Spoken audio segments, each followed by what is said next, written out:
امیر المومنین علی ابن ابی طالب علیہ الصلوۃ والسلام نے بیعت نہیں کی تو ابو بکر نے کنفس کو پھر بھیجا۔ امیر المومنین علی ابن ابی طالب علیہ الصلوۃ والسلام نے اپنی خلافت کا بھی مطالبہ کیا۔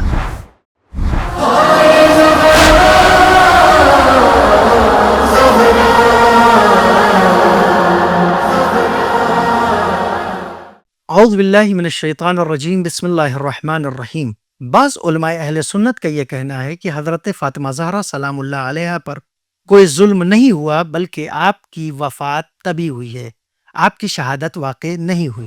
اگر فاطمہ زہرا سلام اللہ علیہا پر ظلم ہوا تو پھر امیر المومنین علی ابن ابی طالب جیسا مرد شجاع بہادر جو ہر جنگ کا فاتح، تو وہ خاموش کیوں تھا اور انہوں نے تلوار کیوں نہیں اٹھائی؟ پہلی بات، یہ اعتراض غلط ہے۔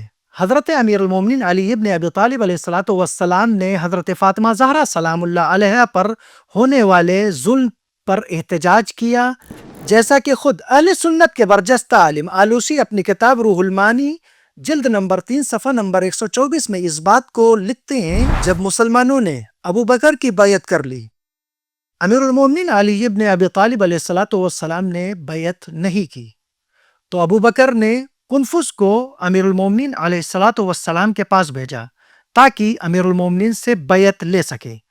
امیر المومنین علی ابن ابی طالب علیہ الصلوۃ والسلام نے بیعت سے انکار کر دیا۔ جب آپ نے بیعت سے انکار کر دیا تو ابو بکر نے کنفس کو پھر بھیجا اور یہ کہا کہ جا کر یہ کہو کہ خلیفہ رسول کی بیعت کریں۔ جب امیر المومنین علی ابن ابی طالب علیہ الصلوۃ والسلام نے اس بات کو سنا تو امیر المومنین علیہ الصلوۃ والسلام نے فرمایا کہ تم نے اتنی جلدی نبی کے فرمان کو بھلا دیا، تم رسول خدا صلی اللہ علیہ وآلہ پر بہتان باندھتے ہو۔ رسول خدا نے میرے علاوہ کسی اور کو خلیفہ نہیں بنایا۔ آلوسی کی اس عبارت سے ایک بات اور واضح ہوتی ہے کہ امیر المومنین علی ابن ابی طالب علیہ الصلوۃ والسلام نے اپنی خلافت کا بھی مطالبہ کیا۔ جب امیر المومنین علی ابن ابی طالب علیہ الصلوۃ والسلام نے حتمی طور پر بیعت کا انکار کر دیا، عمر غصے میں آیا اور در فاطمہ زہرا سلام اللہ علیہا پر آیا اور اس نے آگ لگا دی اور حضرت فاطمہ زہرا سلام اللہ علیہا پر ظلم کیا۔ امیر المومنین علی ابن ابی طالب علیہ الصلوۃ والسلام اپنی جگہ سے اٹھے اور ناک اور گردن پر ضرب لگائی اور اسے چھوڑ دیا۔ اب سوال یہ پیدا ہوتا ہے کہ امیر المومنین علی ابن ابی طالب علیہ الصلوۃ والسلام نے اسے چھوڑ کیوں دیا اور اس پر تلوار کیوں نہیں چلائی؟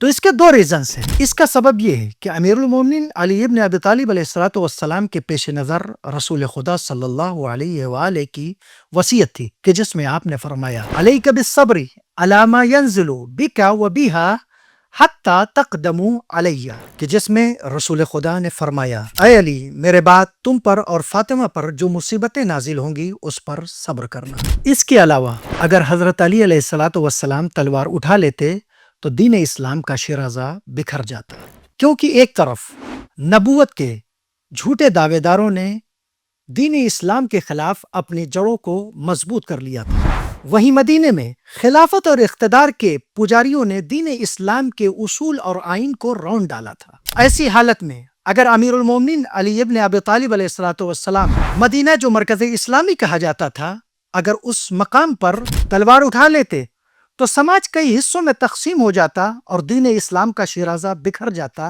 اسی لیے علی ابن ابی طالب علیہ الصلوۃ والسلام نے اپنے اور فاطمہ سلام اللہ علیہ پر ہونے والے ظلم پر صبر کیا اور دین اسلام کو بقا دی۔